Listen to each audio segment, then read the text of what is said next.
নদিয়া। প্রাচীন প্রায় ৫০০ বছরের পুরনো শনিবার রানাঘাটের শীতলা তলায় শীতলা পূজাকে কেন্দ্র করে শ্রদ্ধালুদের ভিড় ছিল চোখে পড়ার মতন।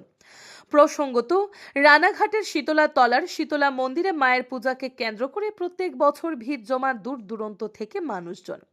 পূজাকে কেন্দ্র করে বসে মেলা, যার অন্যথা এবারও হয়নি।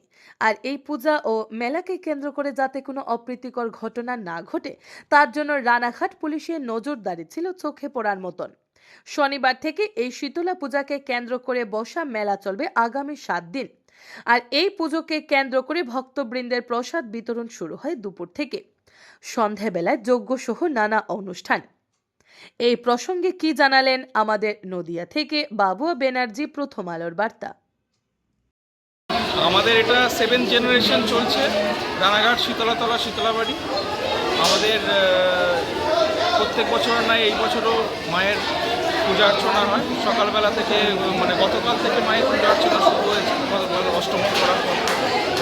আর এই বছর সকালবেলায় 4টের সময় মায়ের মন্দির খোলে, সেই সময় মায়ের পুজো শুরু হলো। মায়ের মঙ্গল আরতি, মায়ের পুজো, মায়ের অধিবাস, এরপরে হচ্ছে মায়ের প্রাণ প্রতিষ্ঠা হয়ে এখানে মায়ের বিবিধ রকম পূজা অর্চনা হয়। তারপরে দুপুরবেলায় ভোগ বিতরণ হয়, আমাদের এখানে ভান্ডারাও হয়। যত ভক্তবৃন্দ আসেন একদম সেই রাত্রির 12টা-1টা অবধি ভোগ বিতরণ হয়।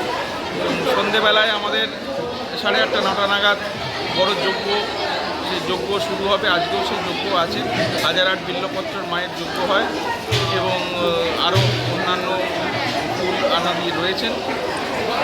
এই দিয়েই মায়ের পূজা অর্চনা আমরা করে আসছি।